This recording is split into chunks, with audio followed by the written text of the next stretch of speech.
Behold, the elevator at the M&T Bank building here in Salisbury, Maryland. It's an old Otis Series 1.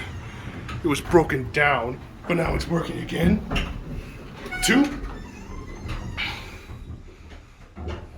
It was Series 1. Is it a motor? Here 2.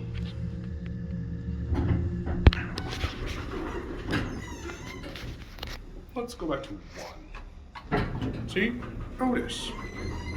Now we get our cab. Nice cake. I sure like it. Certificates here. Phone. The capacity is 2,500 pounds. Screws. That's it. Don't forget to comment, rate, or subscribe to my channel.